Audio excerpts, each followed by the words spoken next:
You won't believe what my own daughter told me after I lost everything.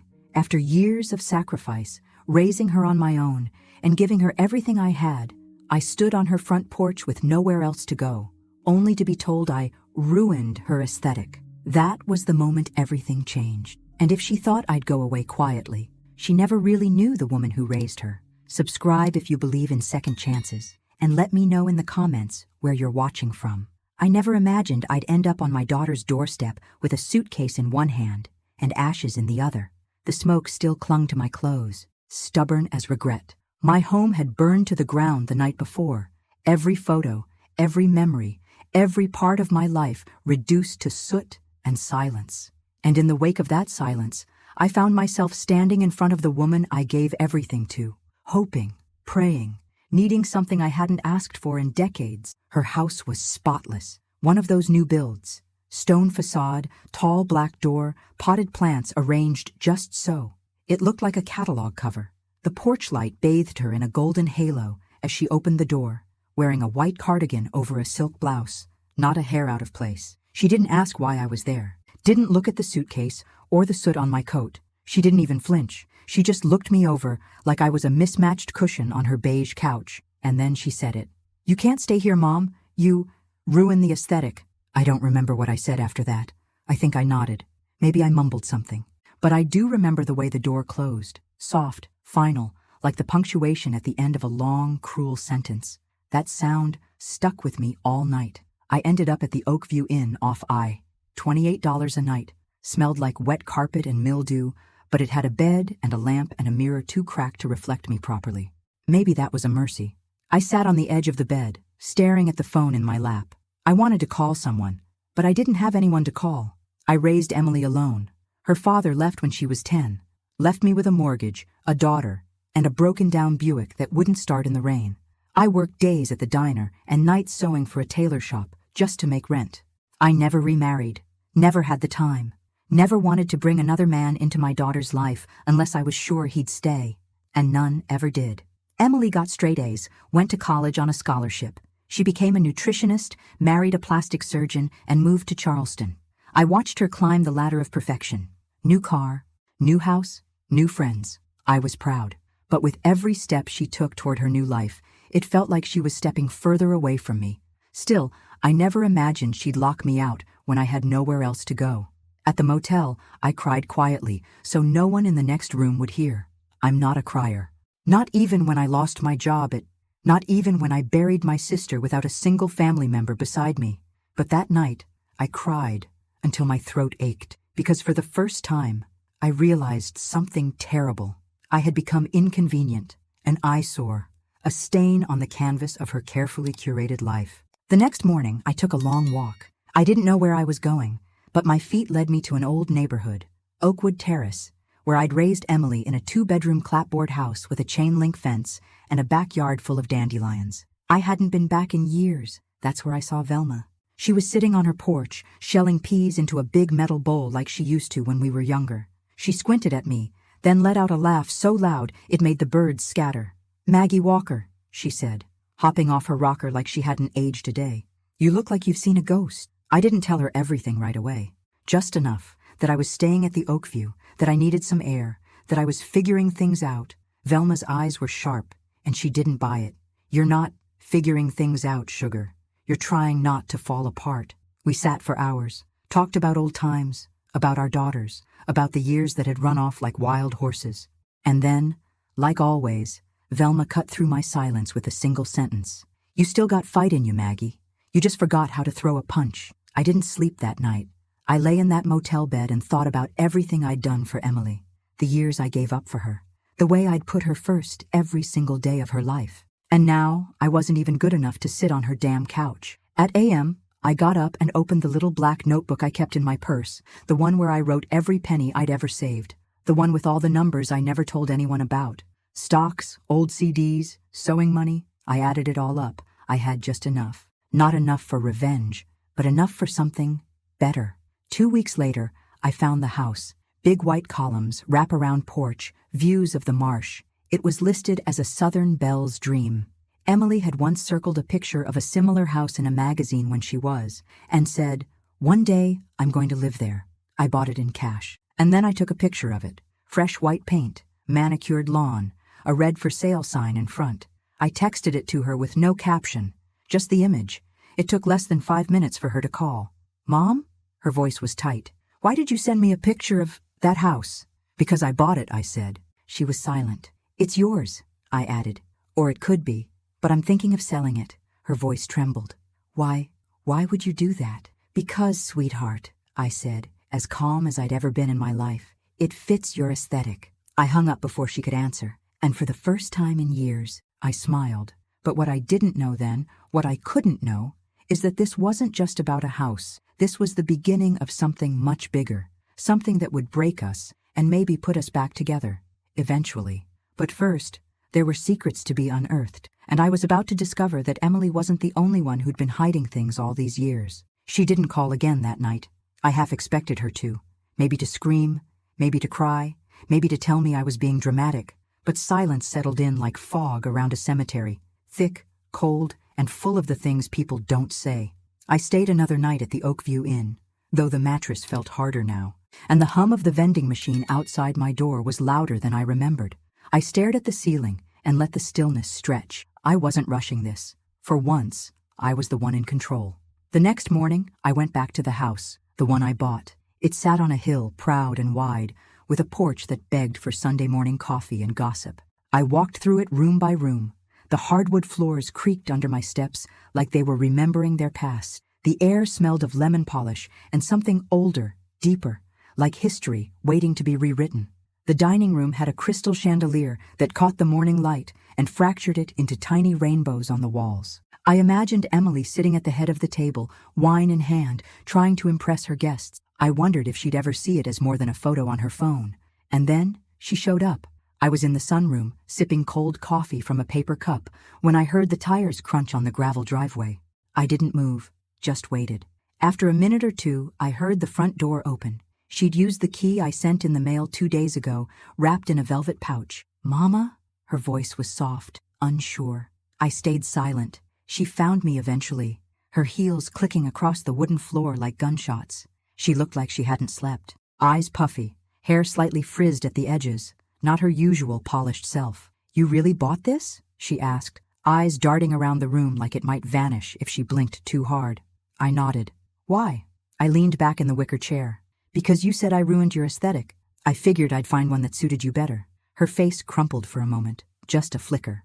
Then the wall went back up. She straightened her shoulders. This isn't funny, Mom. I'm not laughing. You sent me a picture of a house you knew I'd love, and then put a for sale sign on it? I thought you liked signs. She blinked. Is this revenge? No, I said. It's a mirror. We sat in silence for a long time. Finally, she whispered, you don't understand how things are now.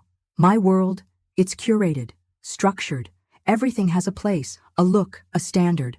And I don't fit in that? She swallowed. You're unpredictable. You say things. You don't think about how it sounds, and you don't try to blend in.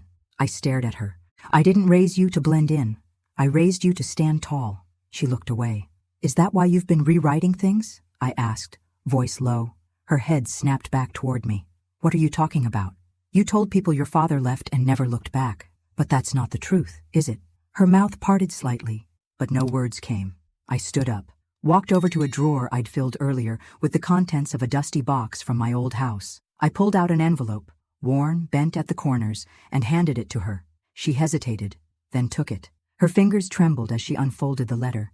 It was from her father, dated 8 years after he left. He'd tried to come back, begged for forgiveness, said he'd found God, found purpose, found the strength to be a better man, said he'd visited twice but wasn't allowed through the door. Her lips moved as she read. Then her knees gave out, and she sank onto the couch. I told him to leave, she whispered, more to herself than to me. He called. I answered. He said he wanted to see us. I told him we didn't need him. I was 16. I thought I was protecting you. I sat beside her, heart pounding. I was angry. You worked so hard. He left you with everything. I wanted to punish him. And so you erased him. Tears filled her eyes. I never told you. I didn't think you'd forgive me. I reached for her hand. She flinched at first, but then let me hold it. There's more than one way to ruin a home, Emily, I said quietly. Sometimes it's not fire. Sometimes it's silence. We sat there for a long time, the weight of years pressing down on both of us. I don't deserve this house, she said finally. That's not for me to decide. Her eyes found mine. What if I wanted to earn it? I didn't answer, just looked out the window at the garden overgrown with wildflowers, life pushing through the cracks. Then we'd have to start again, I said. And it won't be easy. I don't want easy, she said, voice breaking. I want you back. A part of me softened. But another part, the part that remembered the cold porch light and her perfect cardigan, held firm. Then don't say it, I whispered. Show it. She nodded. And just like that, the first brick of the wall between us cracked. But as I would soon learn, the house wasn't the only thing full of secrets. There was one more envelope in that box, and it would change everything. It was a yellowed envelope, sealed with brittle tape and buried at the very bottom of the box. I hadn't noticed it until the day after Emily left the house in tears, promising to try. Funny how a single piece of paper can wait patiently for decades, never moving, never aging, until the exact moment it's meant to break you wide open. I stared at it for a while, sitting at the small breakfast nook, where the morning sun hit just right. Outside, the wind tugged gently at the for sale sign I hadn't bothered to take down yet. Maybe part of me wanted it to stay there a little longer, like a challenge, like a dare. When I finally opened the envelope, the handwriting nearly stopped my heart. It was his, Daniel's. I hadn't seen his handwriting in over 30 years, but I'd know it anywhere.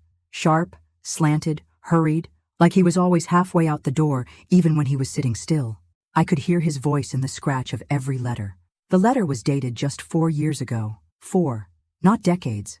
Not ancient history. Not some dusty relic from the time when cassette tapes were still a thing. This was recent. Maggie, if this finds you, it means I finally found the nerve to try again.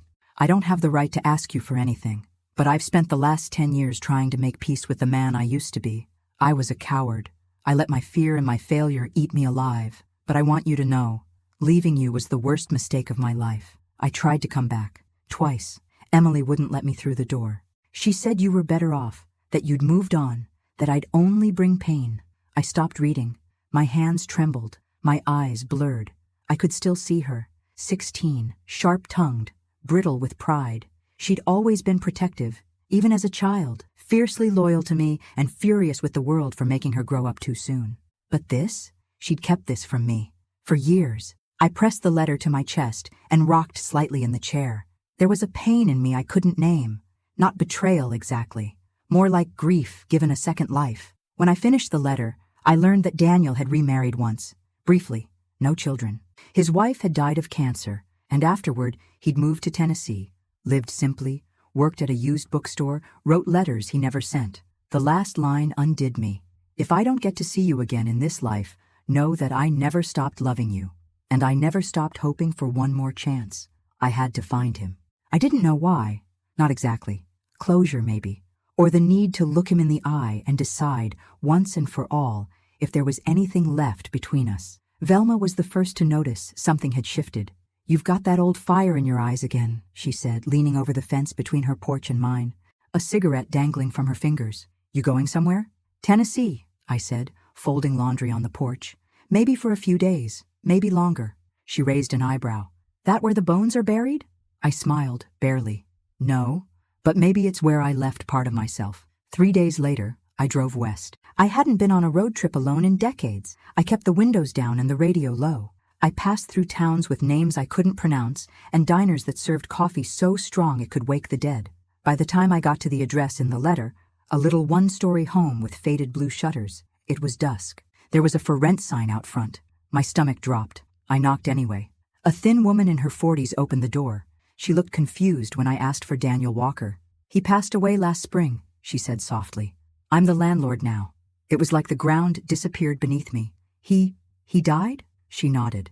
Pancreatic cancer. It was fast. Didn't even make it 3 months after diagnosis. I couldn't breathe. I didn't cry. I just stood there, numb. Then the woman said, "Are you Maggie?" I blinked. Yes, she smiled, warm and kind. He talked about you, all the time. Said you were the one that got away. He left something for you. She led me inside. The house smelled like old books and lemon oil. On a shelf near the window was a small box, wooden, carved with tiny birds. Inside were photos of me and Emily from years ago, a pressed flower from our wedding, and another letter. This one was shorter. You were my lighthouse, even when I drifted. I hope you found happiness. I hope you knew deep down that I always loved you. And if there's still a chance, wherever I am, I'll be waiting. I don't remember the drive back, only that the sun was rising by the time I reached Charleston again. I pulled into the driveway of the house and sat for a long time. Emily's car was already there. She was sitting on the porch steps, knees pulled to her chest, makeup streaked down her face. When I got out, she stood but didn't speak. I walked up slowly, the letter from Daniel still in my coat pocket. I didn't hand it to her. Not yet. I know, she said, before I could open my mouth. I know about the letter. I know you know. I nodded. Why, Emily? I thought I was protecting you, she whispered. I thought he didn't deserve you. I was wrong. I know that now. I searched her face, really looked, and for the first time in years, I saw the little girl who used to curl up beside me when the power went out, the one who believed I could fix anything. I forgave him, I said. She choked out a sob. Can you forgive me? I didn't answer. Not yet, because forgiveness, real forgiveness, isn't a lightning bolt. It's a slow rain. It takes time. And I needed her to feel it, earn it, carry it like I carried her.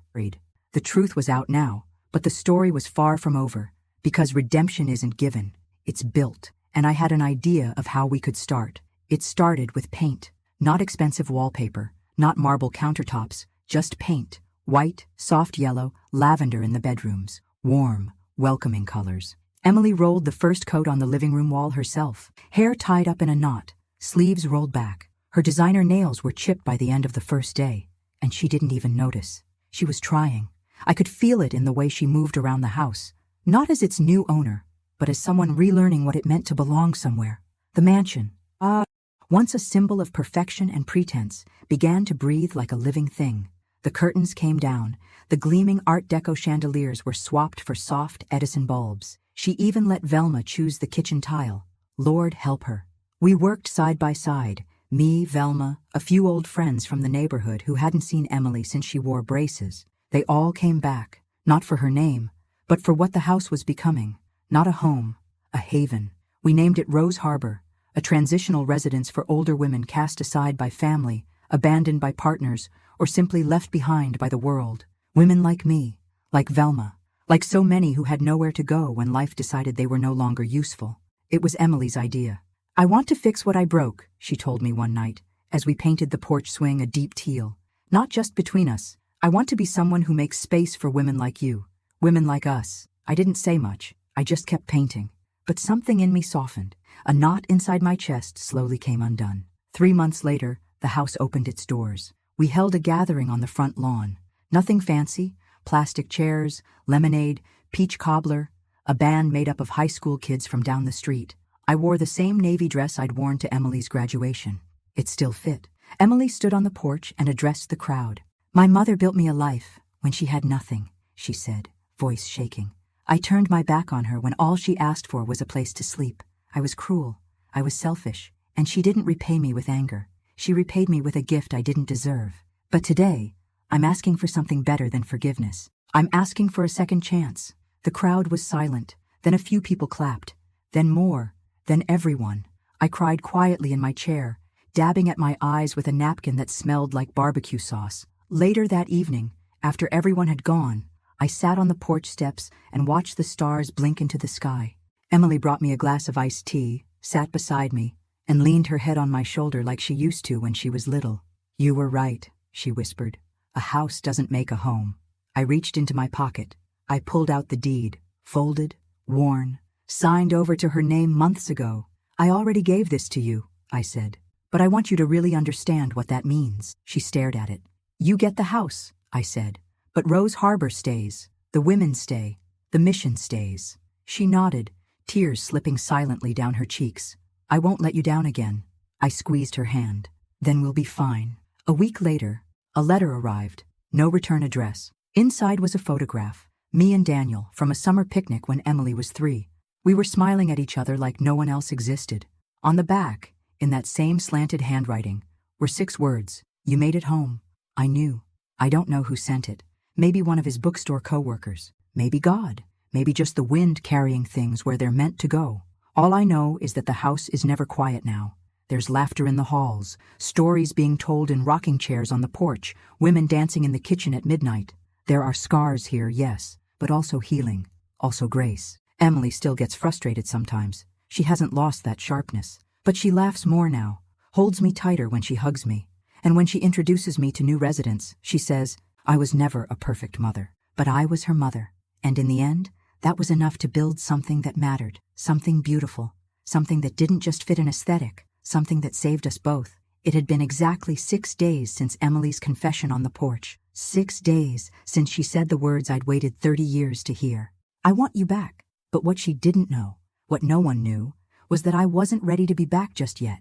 You see, healing isn't just about putting the broken pieces together. Sometimes it's about staring at the shattered mess long enough to understand why it broke in the first place. And for me, that meant going back to the beginning.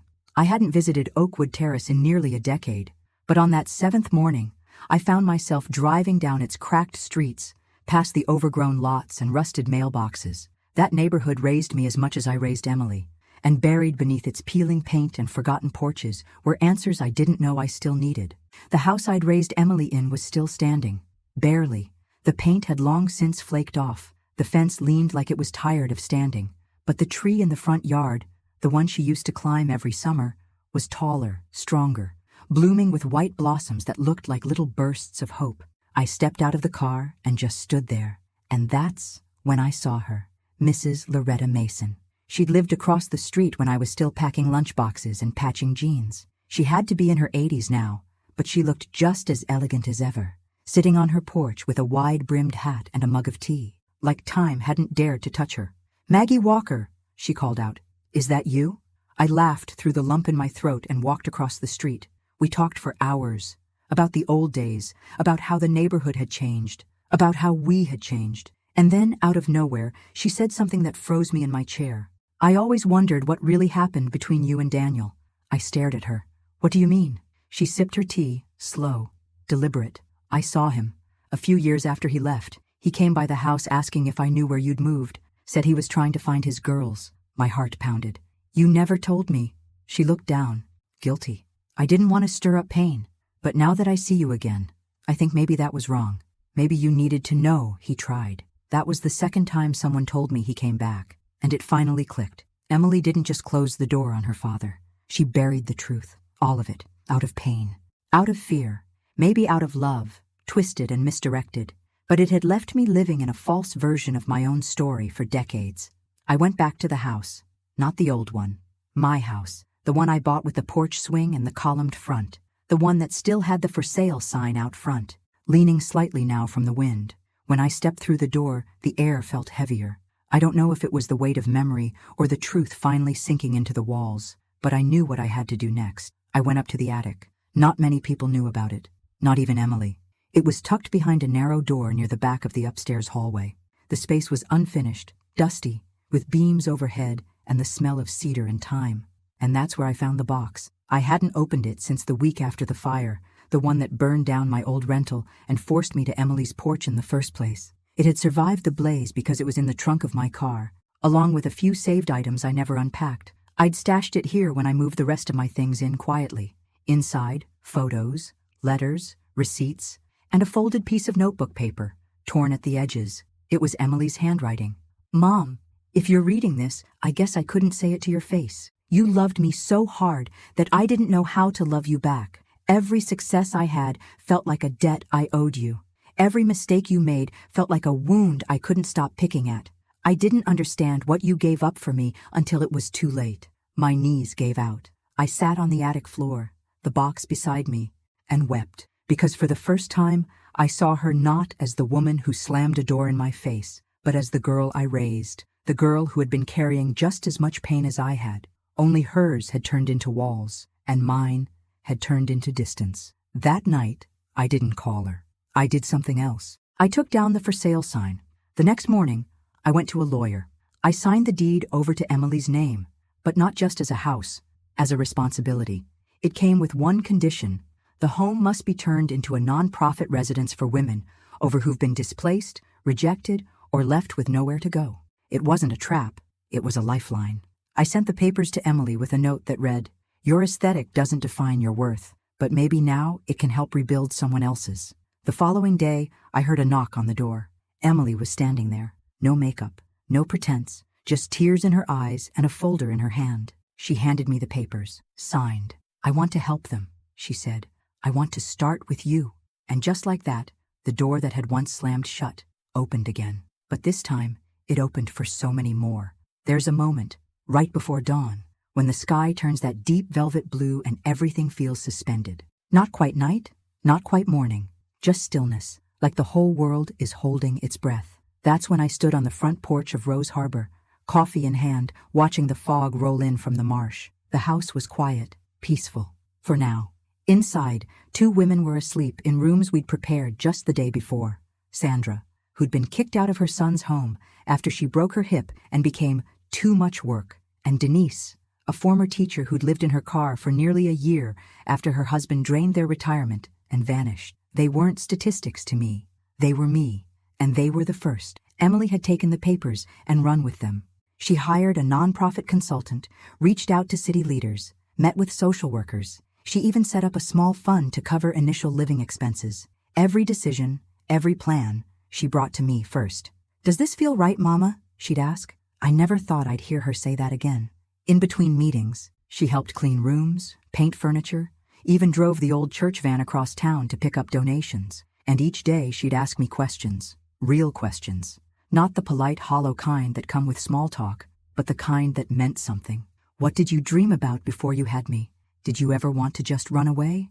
Did I make you happy?" That last one took my breath away. I looked her dead in the eye and said, "You were the best and hardest thing that ever happened to me." She didn't flinch. She nodded. That's when I knew she was changing. And maybe so was I. But the past wasn't done with us. Not yet. 3 weeks after Rose Harbor officially opened, I received a call from a number I didn't recognize. Nashville area code. My stomach dropped. The voice on the other end was soft, shaky. "Is this Margaret Walker?" "Yes. I'm so sorry to call like this. I'm Daniel's nurse. I cared for him before he passed. He asked me to reach out if we ever found your number." I sat down slowly, heart pounding. "Heart. He spoke about you every day," she said. "But there's something else. He left something behind for you. Something private." 2 days later, a package arrived at Rose Harbor. Small, wrapped in brown paper. Inside was a leather journal, aged and worn, the spine nearly falling apart. On the first page, in bold, familiar script, "To the woman who carried me in her heart, even when I was too lost to return." I didn't open it right away. I waited until nightfall, until the house was quiet, and the tea was hot, and the lights were low. Emily sat across from me on the floor, cross-legged, waiting. Together, we read every word, his regrets, his memories, the moment he decided to leave, the moments he tried to come back, the letters he never sent, the one time he stood outside Emily's high school graduation in the shadows, watching from a distance because he didn't know if he deserved to be there. He'd seen us. He'd never stopped seeing us. At the very end, he'd written, "If this journal finds its way to you, it means I finally got something right. Tell Emily I never stopped loving her. Tell her I forgave her. Tell her I understand." Emily pressed her forehead to the pages and wept, not like a child, not like a woman broken, but like someone who'd finally been freed. We buried the journal under the magnolia tree out back, beside a bench we'd painted soft blue. We didn't mark the spot. We didn't need to. Time passed. More women came, each one with a story, each one carrying bags heavier than anything leather or canvas could hold. And every time I heard them say, "I didn't think anyone would take me in," I felt something in my chest expand. Emily became their advocate. I became their storyteller, and together, we became something neither of us had ever truly known, whole. One night, as we sat on the porch swing, her feet tucked under a blanket, my hand resting on hers, she asked, "Do you think he knows what we've built?" I looked out at the house, glowing from within. Laughter floated down from an open window. Someone was playing soft jazz in the parlor.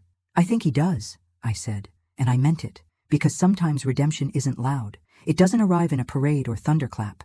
Sometimes, it looks like a woman walking through the front door with shaking hands and tired eyes, and finding a bed with fresh sheets and a handwritten note on the pillow that says, "You are home." We saved each other, my daughter and I, not by forgetting what happened, but by choosing to rise from it. And I've learned this much. The most beautiful things don't match anyone's aesthetic. They just feel like they belong, like love, like truth, Like coming home after the longest journey of your life. 3 months after Rose Harbor opened its doors, word had spread far beyond Charleston. Furniture, books, fresh linens. One man dropped off 5 brand-new mattresses with tears in his eyes, whispering, "My mama died alone. I wish she'd had this." But no one knew what really made Rose Harbor sacred. It wasn't the porch swing, or the new garden beds, or the hand-sewn curtains Emily insisted on making herself. It was the women. Women who'd been told they were too loud, too needy, too complicated. Women who'd been left behind by their children, their husbands, or time itself. Every single one carried stories like suitcases bursting at the seams. One of them was Ruth, 82, former jazz singer, 2 strokes. No family left except a nephew who hadn't called in years. She showed up at our gate in a wheelchair with a single bag and a bottle of cheap perfume tucked in the side pocket. "I heard you take women like me," she said. "I don't have much, but I can still hum a tune." We took her in that night. Ruth became our heartbeat. She sang at breakfast, told wild stories about smoky nightclubs and love affairs with saxophone players. The other women gathered around her like moths to flame. She reminded me of something I'd forgotten. Joy isn't just survival. It's singing anyway. Emily adored her. She sat with Ruth every Thursday night, brushing her hair, listening to the same stories again and again, never interrupting, never rushing. I watched them from the hallway, and sometimes, just sometimes, I saw the daughter I'd always hoped she'd become. But not every moment was easy. One night, Ruth collapsed in the hallway. Her breathing was shallow. Her eyes rolled back. Emily froze. I didn't. I knelt beside her, called, held her hand until the ambulance came. As they wheeled her out, she looked at me with glassy eyes and whispered, "Don't let me go in silence." I didn't sleep that night. Neither did Emily. We sat in the kitchen, just like we used to when she was a child with nightmares, both of us gripping steaming mugs we didn't drink from. "She's dying," Emily said, voice hollow. "She's living," I corrected, "right now. And until her last breath, we treat her like she matters." Emily stared at me, eyes wide and wounded. "I was so scared," she said. "She looked like you." And that's when I realized this wasn't just about Ruth, or the house, or even Daniel. This was about the fear my daughter had carried for decades, the fear that one day I'd vanish, and she'd be left with nothing but guilt and regret. That fear had made her cruel, but now it was making her brave. Ruth made it through the night, and the next. She came home 5 days later with an oxygen tank and a playlist of Ella Fitzgerald songs we played every afternoon. She was weaker, quieter, but she was still Ruth. On her final morning, she asked for one thing: "Let me go out singing." We dressed her in a blue velvet robe, sat her on the porch swing with a blanket around her legs. The sun was just beginning to rise when she opened her mouth and sang the first few lines of Misty, her voice soft, trembling, but still hers. By the last note, she was gone. Emily held her hand the entire time. We buried her ashes in the garden, beneath the rose bush we'd planted in her honor. The women each placed a flower on the soil. Emily read a poem she'd written by hand. And I wept openly. Not just for Ruth, but for all of us who had ever been told we were too much, or not enough. That night, Emily crawled into my bed like she did when she was 5. No words, just tears and silence, and that deep, aching kind of love that has nowhere else to go. I held her until she fell asleep. The next morning, I found her in the sunroom, coffee in hand, staring out the window. "I want to write about this place," she said. "The stories, the women, everything." I smiled. "Then start with your own." She turned to me. "You think anyone would want to hear it?" I leaned in, kissed her forehead. "Emily Walker," I said, "your story is the one that built this house." And I meant it, because in the end, it wasn't vengeance that made me whole. It wasn't the house, it wasn't the letter. It was her, choosing to become a woman who didn't just apologize, but changed. And through that change, she gave me something no one else ever had. Not just a second chance, but the life I should have had all along. A week after Ruth's funeral, I found myself sitting alone in the sunroom, sorting through the last of the donation boxes. There were crocheted blankets, a stack of gently used robes, and a handwritten note from a church group in Savannah. Every stitch made with love. I held one of the blankets to my chest. It smelled like lavender and memory. It had been 4 months since I'd bought the house. 4 months since Emily had told me I ruined her aesthetic. 4 months since everything in my life turned upside down. And somehow, through all the heartache, found a way to settle exactly where it needed to. But peace is funny. It shows up not with fireworks or fanfare, but in the quiet moments, the ones where you least expect it, like when Velma barged in, waving a newspaper in the air. "Guess who's front page news again, sugar?" She slapped the Charleston Gazette onto the table. There we were. Me. Emily. A group of women from Rose Harbor, arms around each other in front of the porch, all of us grinning like fools. From rejection to redemption. The home-changing lives in Charleston. I stared at the photo for a long time. Not because I liked looking at myself, I still didn't, but because I barely recognized the woman in the picture. Not the hair, not the dress, but the expression. I looked happy. Later that afternoon, a knock came at the door. It wasn't a delivery or a social worker. It was a boy, maybe 16, thin, nervous, clutching an envelope like it might bite him. "You Margaret?" he asked. I nodded. He handed me the envelope, then turned and ran down the steps before I could ask a single question. Inside was a letter, not typed, written in pen. Careful script. "Mrs. Walker, you don't know me, but I knew your husband. Daniel worked with my mother at the bookstore. He used to talk about you, a lot. Said you were the strongest woman he ever met. He gave me this letter months before he passed, told me to deliver it when the time felt right.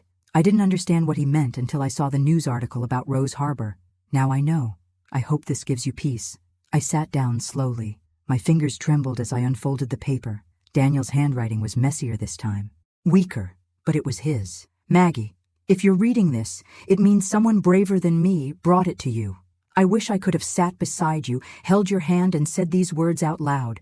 But life rarely gives us the endings we want, only the ones we make. I know what I did. I know what I left behind. And I know I didn't deserve your forgiveness, but you loved me anyway. I see that now, in this house, in what you're building. You turned rejection into refuge, pain into purpose. You turned our unfinished story into something beautiful. I'm sorry I couldn't stay, but maybe, in some strange way, you've brought us all home. Always yours, D." I pressed the letter to my chest and cried. Not the kind of tears that break you, the kind that release you. That night I called Emily outside. The moon was high. The air smelled like gardenia. I handed her the letter. She read it in silence, one hand covering her mouth. When she finished, she leaned her head against my shoulder, just like she had as a little girl. "I wish I'd known him better," she whispered. "You still can," I said. "Through this, through us." We sat there until the stars faded into morning, and that's when I knew we'd made it through. Not by erasing what hurt, not by pretending it hadn't happened, but by carrying it, with grace, with grit, and with the unshakable belief that it's never too late to make something good out of what's been broken. Rose Harbor still stands. Women still arrive, bags in hand, eyes wide with fear and hope. And every time, I greet them at the door with a smile and say, "Welcome home," because I've learned the truth. Redemption doesn't knock. Sometimes you have to build the house yourself and leave the door open. It was a Wednesday when the last box was unpacked in the library, a room we never thought we'd fill, now overflowing with donated books, mismatched reading chairs, a grandfather clock that ticked a little offbeat, and sunlight that poured through the windows like grace itself. I ran my fingers along the spines. Romance novels, self-help, old cookbooks, a first edition of To Kill a Mockingbird with someone's name scribbled inside, Gloria. I smiled, thinking how stories survive us. Emily came in behind me, holding a steaming mug of chamomile tea and a folder under her arm. Her face was flushed, glowing in a way that had nothing to do with makeup and everything to do with meaning. She handed me the folder. Inside were the final approval documents from the state. Rose Harbor, Inc., Certified Transitional Living Nonprofit. "It's official now," she said, biting her lip to keep it together. "We're real." I took the papers in hand and nodded slowly. "You were always real," I whispered. "You just had to remember." We spent the afternoon hanging photos in the hallway, portraits of the women who'd stayed with us, each framed with their names etched below, not just to honor them, to see them as people, as stories, as proof that second chances can grow roots. Velma joined us with a tray of lemon bars and sass. "Y'all gonna cry every time someone hangs a picture?" she teased. "Probably," I said, grinning. "Good," she nodded. "Means you haven't turned into stone statues just yet." Later that evening, I stood in front of the mirror in my bedroom, not fixing my hair, not adjusting my clothes, just looking, really looking. And for the first time in decades, I didn't see a woman who had been left, rejected, or forgotten. I saw someone whole. That's when I remembered something from long ago. A list I'd written in the back of my old journal. A list titled, When I have a home again. I dug through the drawers until I found it. The paper was brittle, the ink faded, but the words were still there. A porch swing that creaks. I folded the list carefully, pressed it between two books on the shelf, and walked back into the hallway. That's when I saw her, Emily, standing by the front door, hands tucked in the pockets of her sweater, watching the evening settle in through the glass. When she turned around, there were tears in her eyes, again, but this time they were soft, grateful. She reached for my hand, held it like it was something sacred. "I found something today," she said quietly. She led me to the office and handed me an envelope, a new one, unopened, postmarked from Tennessee. No return address. Inside was a black and white photo. Daniel, me, Emily, no more than 3. On his shoulders, all of us laughing. On the back, scribbled in blocky handwriting, "She turned out just fine."